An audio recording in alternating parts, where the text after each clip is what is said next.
కన్నీటితో నిండిన గుండెలో అలసిన సోలిన కూలిన నేస్తమా కన్నీటితో నిండిన గుండెతో అలసిన సోలిన కూలిన నేస్తమా యేసే నిజ రక్షకుడై నిన్ను పిలువగా యేసే విమోచకుడై నిన్ను పిలువగా యేసే నిజ రక్షకుడై నిన్ను పిలువగా యేసే విమోచకుడై నిన్ను పిలువగా నీవు రక్షణ పొందెదవు నీవు విడుదల పొందెదవు విమోచన నొందెదవు నిశ్చయము నీవు రక్షణ పొందెదవు నీవు విడుదల పొందెదవు విమోచన నొందెదవు నిశ్చయము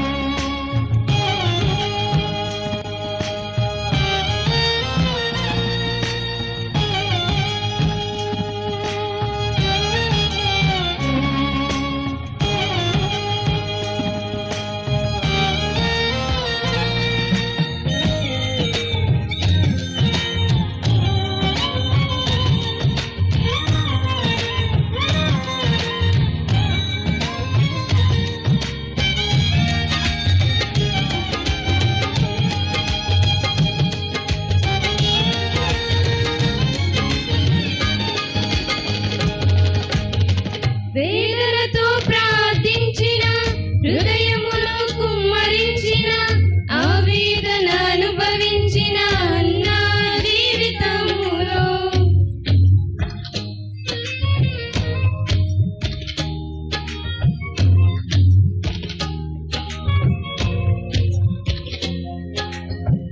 వేదనతో ప్రార్థించిన హృదయమును కుమ్మరించిన ఆవేదన అనుభవించిన నా జీవితములో ఆశీర్వదింపబడెను బలభరితముగా మారెను ఆవేదనలన్నీ అదృశ్యమాయెను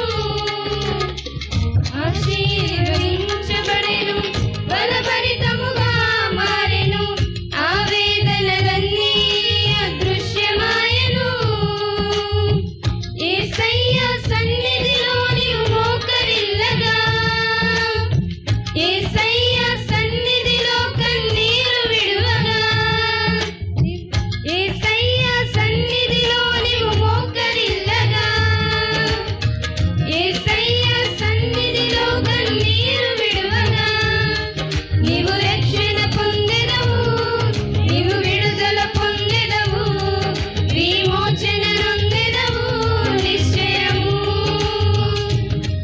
నీవు రక్షణ పొందెదవు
పొందెదవు, నీవు విడుదల పొందెదవు, విమోచన నొందెదవు నిశ్చయము. నీవు రక్షణ పొందెదవు, నీవు విడుదల పొందెదవు, విమోచన నొందెదవు నిశ్చయము.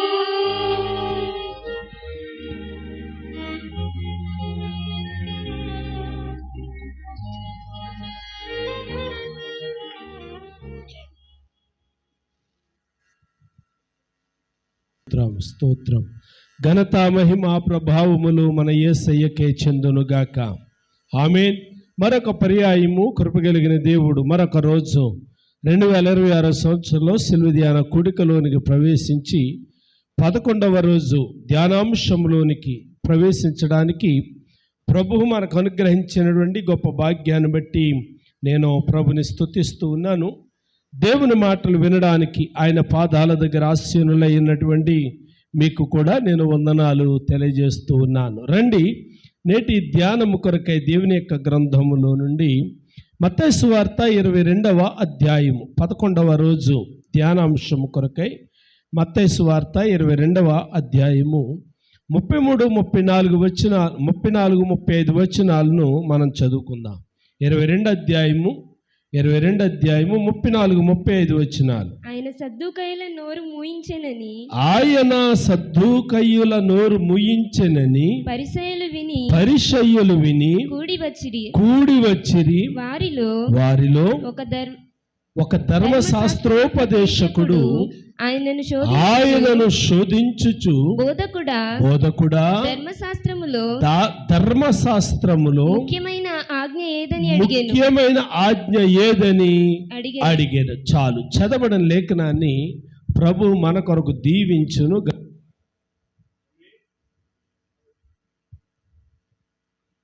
స్తోత్రం.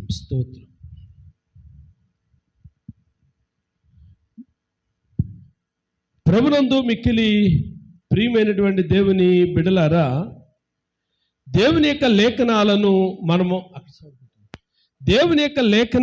మనము ఆలోచన చేస్తూ ఉన్నప్పుడు, దేవుని యొక్క గ్రంథాన్ని మనం చదువుతూ ఉన్నప్పుడు 11వ రోజు ధ్యానాంశంలో సద్దూకయ్యులు యేసు ప్రభు దగ్గరికి వచ్చారు. అంటే అంతకు ముందేం జరిగింది అని కనుక ఆలోచన చేస్తే, నిన్నటి దినాన్ని మనం జ్ఞాపకం చేసుకున్నాము. ఒక సహోదరి 7గురిని పెళ్లి చేసుకుంది. ఆమె చనిపోయింది, 7గురు చనిపోయారు. పునరుత్థానమునందు ఎవరికి భారీగా ఉంటారు అడిగినటువంటి మాటకు యేసయ్య ఇచ్చినటువంటి సమాధానంతో ఇక వారేమీ మారు మాట్లాడలేక వారు వెళ్ళిపోయినటువంటి సంగతి సద్దూకయ్యులు విన్నారు. సద్దూకయ్యులు విని నిన్నటి దినాన్ని మనం ధ్యానము చేసినటువంటి లేఖనములో యేసుక్రీస్తు ప్రభువారు పరిసయ్యుల నోరు ముయించెనని మరొక ప్రశ్నతో ఆయనను ఇరకాటములో పెట్టాలి, మరి ఒక ప్రశ్నతో ఆయనను శోధించాలి అని ఆయన దగ్గరికి వచ్చారు. వచ్చి అడుగుతూ ఉన్నారు, అయ్యా నువ్వు మంచి బోధకుడు అని మాకు తెలుసు, నువ్వు మోమోటం లేకుండా మాట్లాడతావని తెలుసు, నువ్వు ఏది చెప్పాలనుకున్నా ఖచ్చితంగా చెప్తావు అని మాకు తెలుసు. అయితే మేము అడగాలనుకున్నటువంటి మాట ఏమిటి అని కనుక ఆలోచన చేస్తే, ధర్మశాస్త్రములో ముఖ్యమైన ఆజ్ఞ ఏది? కొన్ని ప్రశ్నలకి సమాధానం చెప్పడం చాలా కష్టం. కొన్ని ప్రశ్నలు ఎలాగుంటాయంటే, ఏదో కోడి ముందా గుడ్డు ముందా అంటే ఏం చెప్తాం, చెట్టు ముందా విత్తనాల ముందా అంటే ఏం చెప్తాం. కొన్ని ప్రశ్నలకి అది మనకు అర్థం కాదు, అది పండితులకే తప్ప అది మన ఊహకి అందనటువంటి జ్ఞానం. కాబట్టి ఇప్పుడు అడుగుతున్నది ఎవరు? సద్దూకయ్యులు. కానీ ఎవరిని అడుగుతూ ఉన్నారు? ప్రియులారా, అనంత జ్ఞానము కలిగినటువంటి సర్వాధికారి అయిన క్రీస్తు ప్రభు దగ్గర అడుగుతూ ఉన్నారు. అసలు ముందుగా వీరు ఎవరి దగ్గర అడుగుతున్నారో ఆ మాత్రము ఆలోచన గనక ఉంటే బహుశా ఆయనని ఈ ప్రశ్న అడిగేవారు కాదేమో. ఎవరిని అడుగుతున్నామన్న వివేచన లేనటువంటి పరిస్థితుల్లో వారు అడిగారు కాబట్టి వారు యేసు ప్రభుని అడుగుతూ ఉన్నారు, అయ్యా ముఖ్యమైనటువంటి ఆజ్ఞ ఏది అనే మాట వారు అడుగుతూ ఉన్నారు. యేసు ప్రభు వారు ఆ పరిసయ్యులు ఒకడు అడిగినటువంటి లేక ఆ సద్దూకయ్యులు అడిగినటువంటి ప్రశ్నకు ఆయన సమాధానము చెప్పడానికి ఆయన చాలా సంతోషిస్తూ ఉన్నాడు. మనమైతే ఆలోచన చెయ్యాలి, ఏది ముఖ్యమైంది అని మనము ఆలోచన చేయాలి. కానీ ఆయనకి ఆలోచించవలసినటువంటి అవసరత లేదు. కానీ వారు అడిగినటువంటి ప్రశ్న చాలా ప్రాముఖ్యమైనటువంటి ప్రశ్న.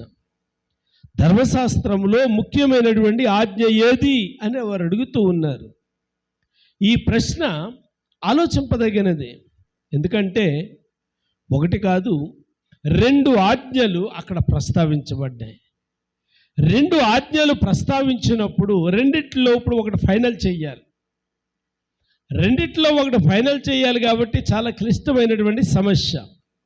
ఏ మాట ఫైనల్ చేయాలి, ఏది దేనికి ప్రాధాన్యత ఇవ్వాలి అని కనుక ఆలోచన చేస్తే ఆయన అంటూ ఉన్నాడు, ఏది ముఖ్యమైనది అని అంటే 37వ వచనానికి మనం వస్తే ఎలా వ్రాయబడింది, అందుకు ఆయన నీ పూర్ణ హృదయముతోను నీ పూర్ణ ఆత్మతోను నీ పూర్ణ మనస్సుతోను నీ దేవుడైన ప్రభువును ప్రేమింపవలెను. వినండి ప్రియా దేవుని బిడ్డలారా, దేవుని యొక్క లేఖనము సెలవిస్తుంది, దేవుని యొక్క వాక్యము మనకి అర్థమయ్యేలాగా తెలియజేస్తుంది.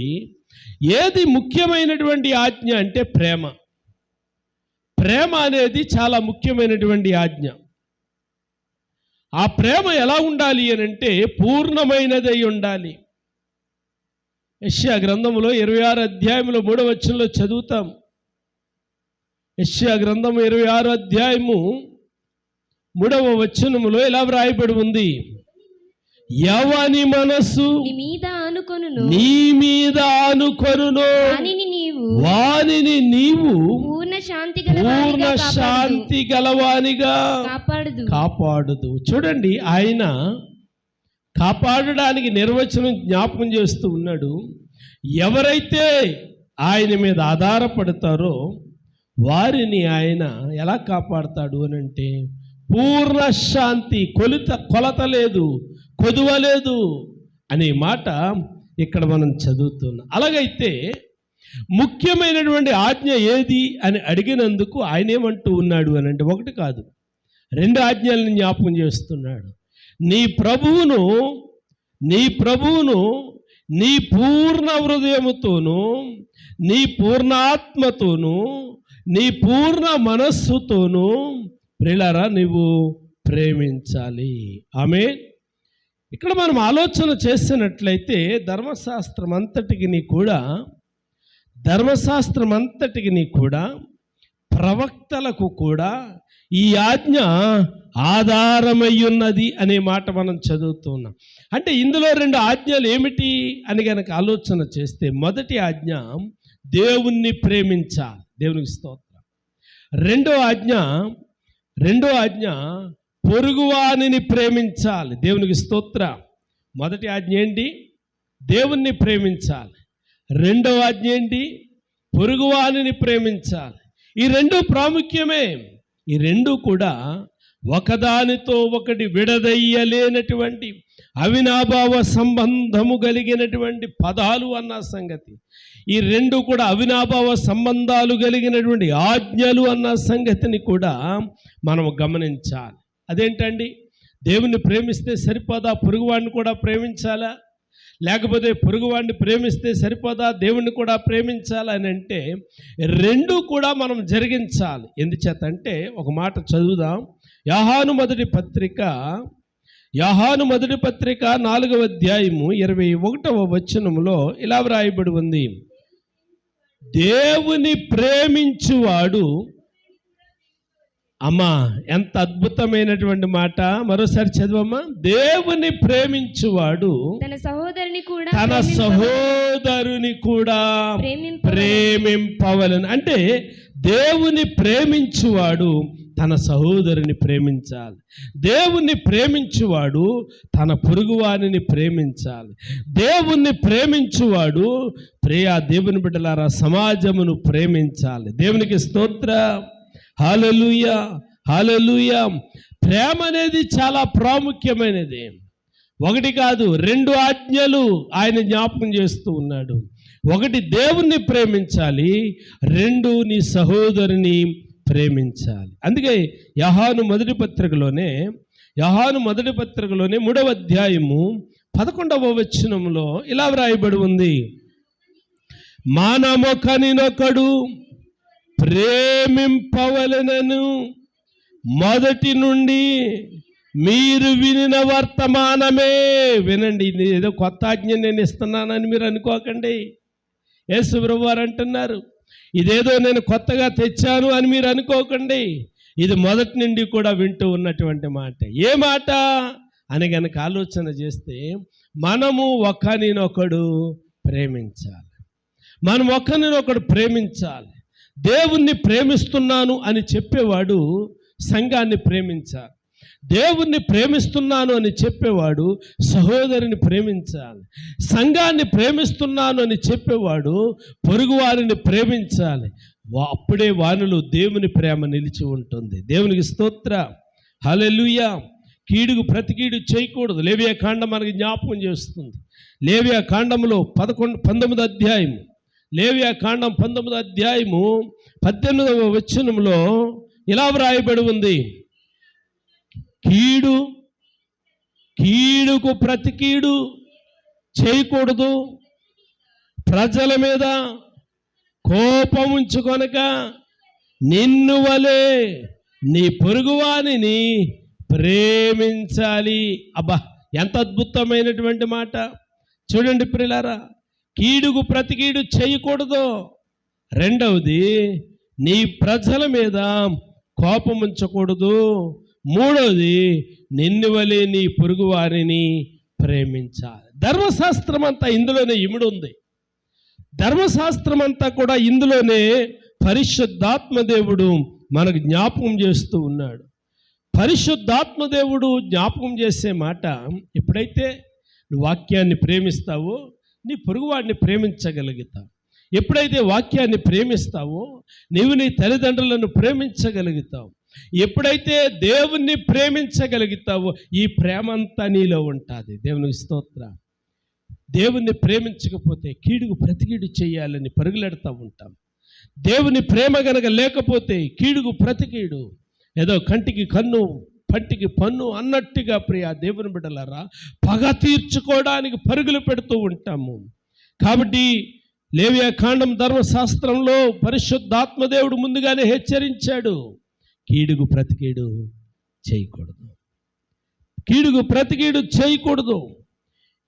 6వ అధ్యాయం ద్వితీయోపదేశ కాండంలో, ద్వితీయోపదేశ కాండం 6వ అధ్యాయాన్ని మనం చదువుతూ ఉన్నప్పుడు 5వ వచనములో ఇలా వ్రాయబడి ఉంది, పూర్ణ హృదయముతోను పూర్ణ ఆత్మతోను పూర్ణ శక్తితోను నీ దేవుడని యెహోవాను ప్రేమింపవలెను. చూడండి, ఎప్పుడైతే నువ్వు అలా ప్రేమిస్తావో నీ శక్తి కొలది, నీకున్నటువంటి శక్తి కొలది, నీ పూర్ణ హృదయముతో నీ పూర్ణ ఆత్మతో నీ పూర్ణ శక్తితో ఎప్పుడైతే నువ్వు ప్రేమిస్తావో అప్పుడే నీ సహోదరిని ప్రేమించగలుగుతావు. అంత మాత్రమే కాదు, అప్పుడే వాక్యానుసారముగా నడుచుకొనగలుగుతాము. దేవునికి స్తోత్రం. ప్రియులారా, సహోదరుని ప్రేమించకపోతే వాక్యం మనలో లేదు. కుటుంబాన్ని ప్రేమించకపోతే వాక్యము మనలో లేదు.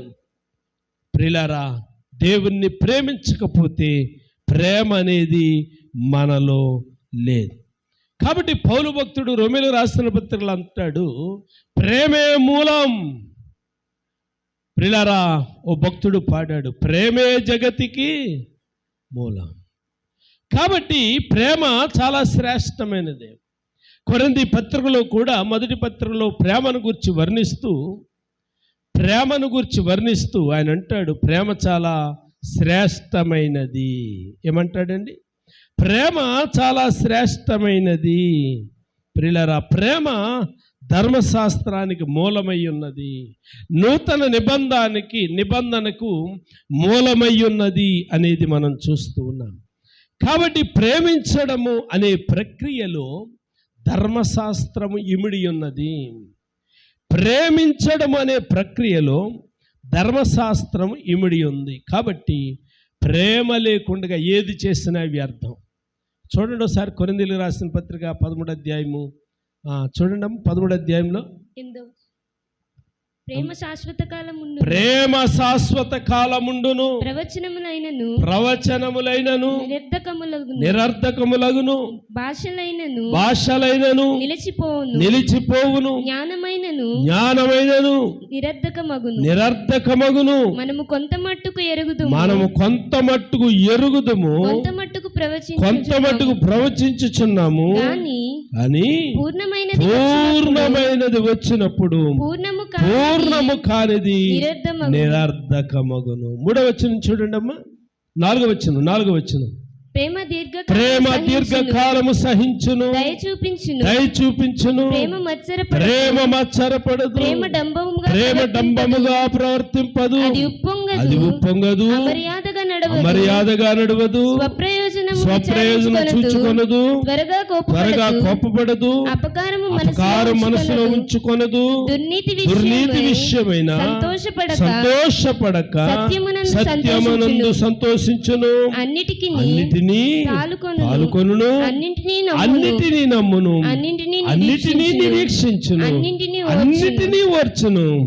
ప్రేమ శాశ్వత కాలం. అబ్బా, ఎంత అద్భుతమైనటువంటి మాట చూడండి పిల్లారా. ప్రేమ ఎవరిలో అయితే ప్రేమ ఉంటుందో వాడు దేవుణ్ణి ప్రేమించగలుగుతాడు. ఎవడైతే దేవుణ్ణి ప్రేమిస్తూ ఉన్నాడో వాడి సహోదరుని ప్రేమించగలుగుతాడు. అందుకే పౌలు భక్తుడు అన్నాడు, ఇప్పుడు 13వ వచనంలో చదివినట్లుగా, ప్రేమ శ్రేష్టమైనది, ప్రేమ శాశ్వత కాలం ఉండేది. అబ్బా, ఎన్ని పదాలు అక్కడ ప్రియులారా పరిశుద్ధాత్మ దేవుడు మనకి వివరించారు. కాబట్టి నేను ముగించడానికి ముందు మాట మీకు జ్ఞాపకం చేసి పరిచయం చేసి ముగించడానికి నేను ఇష్టపడుతూ ఉన్నాను. 14వ అధ్యాయము, అదే పత్రిక 14వ అధ్యాయము 1వ వచనములో, కాబట్టి ప్రేమ కలిగి ఉండుటకు ప్రయాసపడి. వినండి, పైన చాలా విషయాలు మనం మాట్లాడుకున్నాం, చాలా మాటలు మనం మాట్లాడుకున్నాం. ఆఖరిగా మనం చెప్పేది ఏంటంటే, మనము ధ్యానించవలసిన మాట ఏంటంటే కాబట్టి అంటే ప్రేమను గురించి మనం చదువుతూ ఉన్నాం. కాబట్టి ఇప్పుడు కృప కలిగిన దేవుడు అపోస్తులుడైనటువంటి పౌలు అంటాడు, ప్రేమ కలిగి ఉండుటకు చెప్పండి ప్రయాసపడుడి. మీ వలన ఎంతవరకైతే అవ్వగలుగుతుందో అంత ప్రయాసపడండి. ఏ విధము చేతనైనా సరే మీ శత్రువును ప్రేమించండి, మీ సోదరుని ప్రేమించండి, సంఘమును ప్రేమించండి, సమాజమును ప్రేమించండి. ఆఖరిగా ఆయన చెప్పాలనుకున్నటువంటి మాట ఏంటంటే ప్రేమ కలిగి ఉండుటకు ప్రయాసపడుడి. ప్రేమ కలిగిన వాడు దేవుని చూచిన వాడు సహోదరుని ప్రేమించినటువంటి వాడు. దేవునికి స్తోత్రం. కాబట్టి సిలువ ధ్యాన కూడికలలో మనం ఎలాగుండాలి అంటే, కీడుకు ప్రతి కీడు యోచించకూడదు. ఆయన అంటాడు, పగ తీర్చుట నా పని. పగ ఆయన తీరుస్తాడు, మనం తీర్చవసరం లేదు.